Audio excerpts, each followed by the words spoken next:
네, 트럼프 당선인이 육군 특전부대원, 미국 육군 특전부대원, 일명 그린베레라고 하죠. 일명 그 그린베레 특전부대원 출신인 마이클 월츠 연방하원의원을 국가안보보좌관으로 발탁했습니다.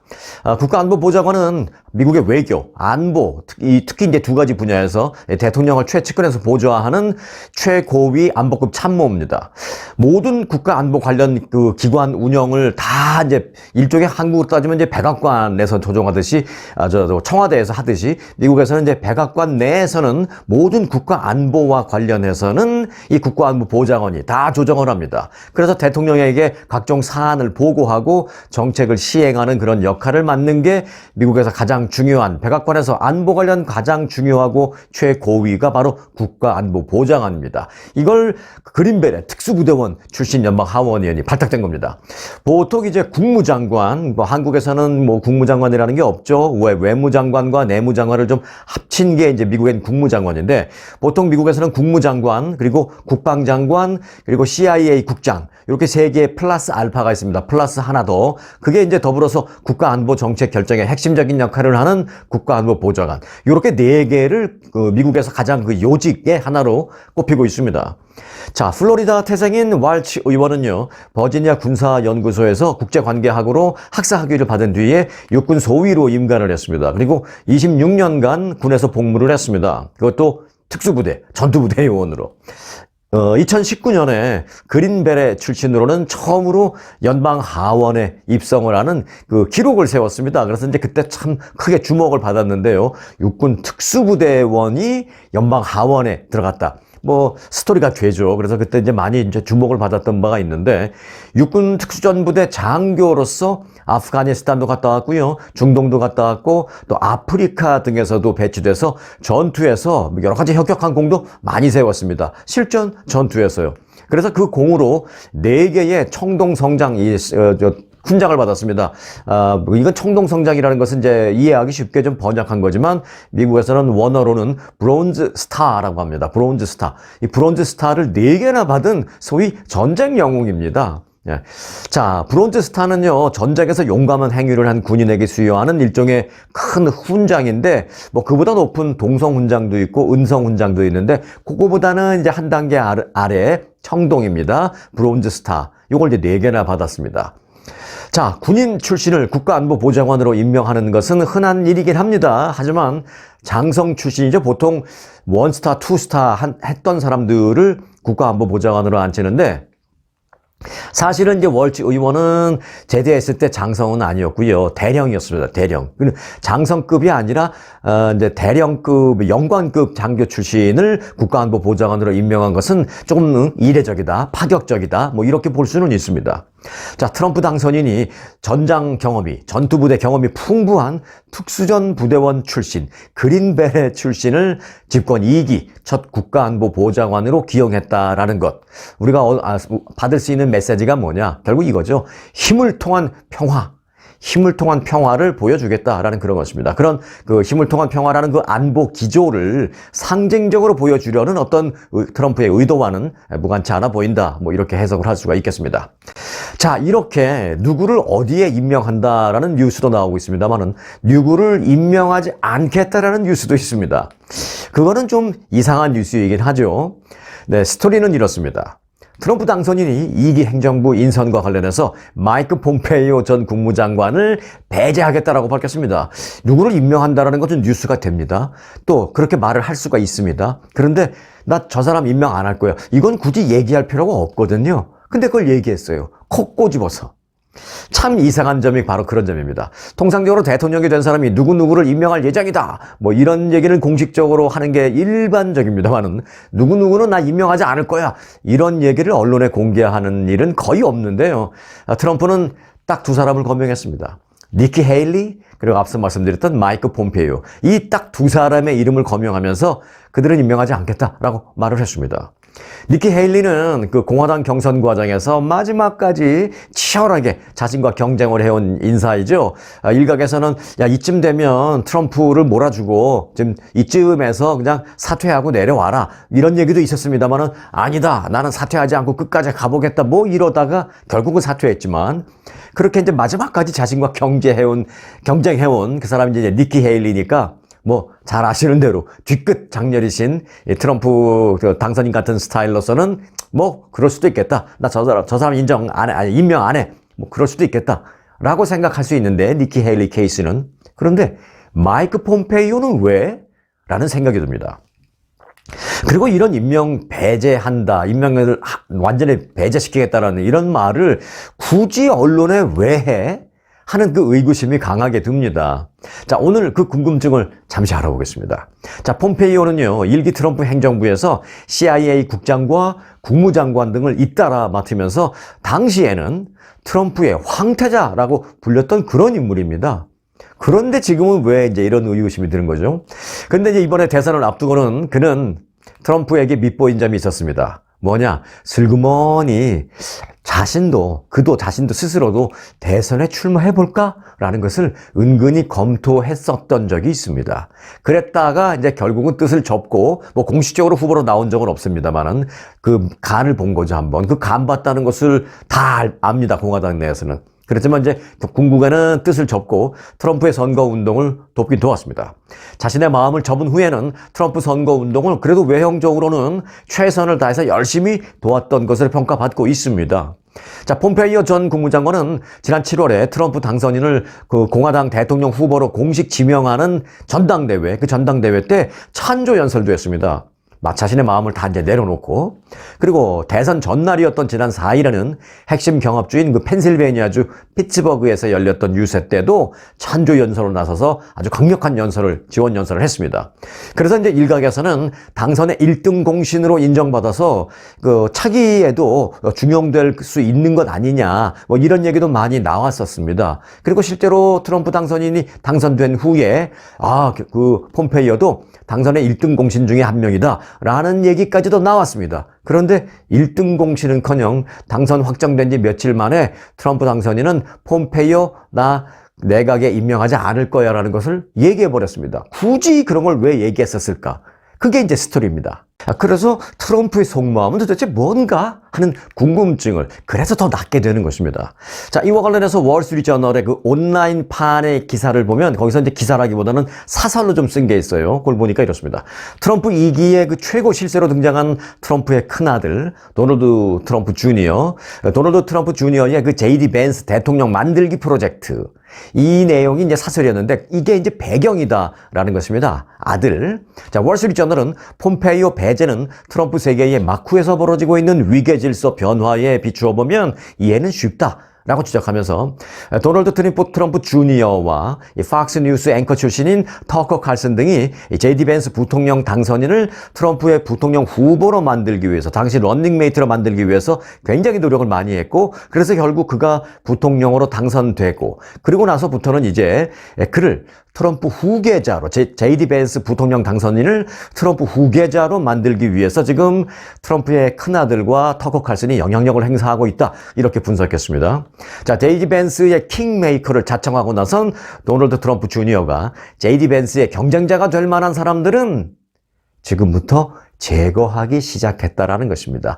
폼페이오 얘기 나오다가 JD 벤스 한 이유가 바로 그것입니다. 폼페이오를 너무 키워주면 추후에 JD 벤스의 경쟁자가 돼버릴 수 있으니까 나중에 폼페이오가 너무 머리가 커지면 우리 말을 듣지 않을 것이다. 하지만 JD 벤스는 지금부터 계속 키우면 우리 말을 계속 잘 들을 것이다. 이런 거죠. 그래서 우리 말을 계속 잘 들을 JD 벤스 주변의 경쟁자가 될 만한 사람들을 지금부터 쳐버린다라는 것입니다.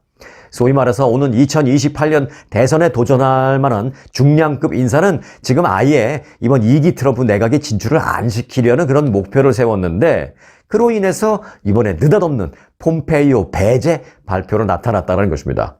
바야흐로 트럼프 일가는 이번 그 트럼프 당선인의 두 번째 임기를 기점으로 해서 차기 및 차차기 대권 잠룡에 대한 플랜에도 들어갔다, 이렇게 볼 수 있다는 것입니다. 어찌 보면 니키 헤일리도 그런 차원에서 배제가 됐다라고 볼 수 있겠죠. 그래도 한 번 공화당의 그 경선의 대통령 후보로 나왔던 사람이니까 다음에는 반드시 또 나올 거야, 저 사람.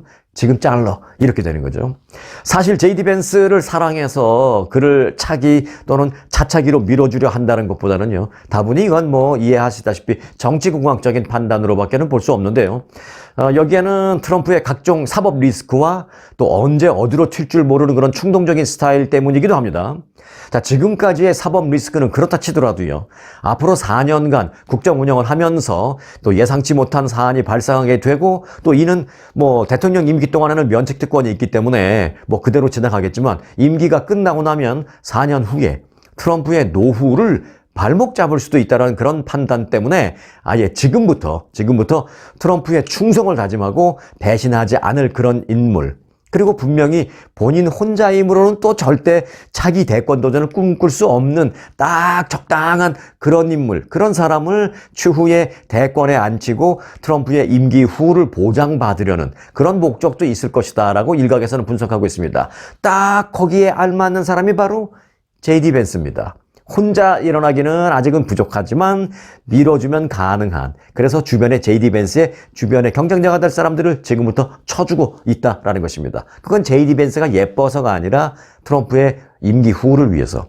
자, 이런저런 이유는 트럼프의 큰아들 트럼프 주니어가 지금부터 킹메이커를 자처하면서 내각에 임명할 인사들까지 총괄 진두지휘하고 있다는 분석입니다. 실제로 벤스 부통령 당선인을 부통령 후보로 선정한 사람도 바로 트럼프 주니어라는 것은 뭐 이미 공공연한 사실입니다. 폼페이오 배제의 이유는 그런데 이제 그 외에도 좀 더 본다면 하나 정도는 더 있습니다. 바로 이제 정책적인 차이 때문에 그렇기도 합니다. 폼페이오 전 장관이나 니키 헤일리 전 대사는요, 이 우크라이나 지원과 나토 지원, 그리고 이제 한국, 일본 등 소위 태평양 지역 동맹 등을 중요시하면서 세계에서 미국의 리더십을 여전히 갖춰야 된다라는 그런 주장을 하는 인물인 반면에 도널드 트럼프 주니어와 이 제이디 벤스 부통령 당선인은 미국이 이런 역할에서 이제는 좀 발을 빼야 된다. 미국 퍼스트 뭐 그거랑 일맥상통하는 거죠. 세계의 리더십은 무슨 리더십? 우리 먼저 뭐 또 아메리카 퍼스트 뭐 이런 얘기. 거기에 이제 상충되는 게 폼페이오입니다. 폼페이오는 이제 저쪽입니다. 리더십을 갖춰야 된다는 그런 점입니다. 그래서 이제 폼페이오는 정책적으로도 맞지 않고 또 여러 가지 정치적으로도 맞지 않고 이래서 빼야 되는데 그냥 아무 말 안 하고 있다가 중용을 안 하면 되는 것인데 꼭 너는 중용 안 할 거야 라는 말을 하는 이유는 그 주변에 비슷한 급에 있는 사람들 들으라는 겁니다. 메시지를 보낸 거죠. 자, 마가 추종자 중에 한 명이 최근에 SNS에 이런 글을 올렸습니다. 폼페이오 배제 운동은 훌륭하지만 충분하지 않다. 지금 우리는 모든 네오콘, 이제 네오콘이라는 것은 신보수주의를 말하죠. 신보수주의 네오콘과 전쟁 매파들을, 그러니까 뭐 우크라이나 전쟁, 뭐 이런 가자 전쟁 이런 거 할 때 계속 무기 지원해주고 하는 그 전쟁 뭐 추종자라고 할까요? 뭐 그런 해외 전쟁 지원하는 파들, 그런 전쟁 매파들을 트럼프 행정부에서 완전히 배제해야 된다라고 그런 글을 SNS에 써서 올렸습니다.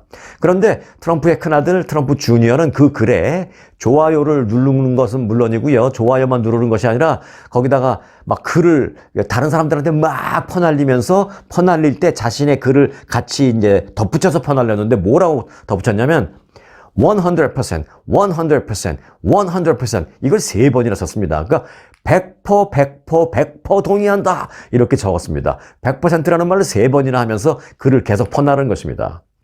좋은 국방장관감일 수 있었던 이 폼페이오가 차기 행정부 시작도 하기 전에 공개적으로 배제됐다라는 사실과 그렇게 우리는 전쟁하는 사람들 다 빼야 된다. 그리고 충성파로 뭐 만들어야 된다라는 그런 SNS 글에 100% 퍼날르는 이런 여러 가지를 합쳐서 생각해보면 쉽게 답은 나옵니다. 앞으로 백악관에 어떤 인물들이 들어가게 될 것인지를 가늠해 볼 수 있는 대표적인 샘플 케이스가 되고 있다라는 점입니다. 자, 앞으로를 예상해 볼 수 있는 케이스 중에 또 하나, 차기 국무부 장관으로 거론되고 있는 빌 해거티 의원. 국무부 장관이 이제 한 3개, 4개 요직 중에 하나가 이제 그거죠. 빌 해거티 상원의원의 발언에서도 앞으로를 좀 찾아볼 수가 있습니다. 차기 트럼프 정부의 국무부 장관 후보로 거론되고 있는 빌 해거티 상원의원은 지난 주말에 한 인터뷰에서 이렇게 말했어요. 트럼프 대통령 당선인이 첫 번째 재임 때 주한미군 철수를 거론한 것에 대해서 우리는 이렇게 생각하면 된다. 여러 가지로 해석을 각자 자기 나름대로 하지만 다 필요 없다. 아주 심플하게 생각하면 된다. 사업가적 협상 방식이라고 생각하면 된다 이겁니다. 사업가가 협상하는 그런 방식으로 주한미군 문제도 어프로치 했다라는 것입니다. 그래도 주한미군과 관련된 기자들의 여러 가지 질문에 대해서 일본을 봐라. 일본은 그들의 국방 예산을 GDP의 1%에서 2%로 2배로 늘리기로 했다. 이것은 아주 긍정적인 발전이다. 이는 한국에도 마찬가지다. 라고 그렇게 강조했습니다. 콕 찍어서 한국도 얘기했습니다. 이 한국에 대한 주한미군 주둔 비용에 대한 대폭 상향 조정 요구가 앞으로 강하게 있을 것이다. 라는 것을 공식적으로 최측근이 시사를 한 셈입니다. 네, 트럼프 당선인은 그 미국의 국경 문제를 담당할 또 최고 수장을 임명했습니다. 탐 호먼이라는 사람을 임명했습니다. 탐 호먼은 트럼프 1기 행정부에서 이민세관 단속국 국장을 맡았던 사람입니다. 그러니까 이쪽에 정통한 사람인데 아주 강경한 또 트럼프 입맛에 딱 맞는 그런 사람이죠.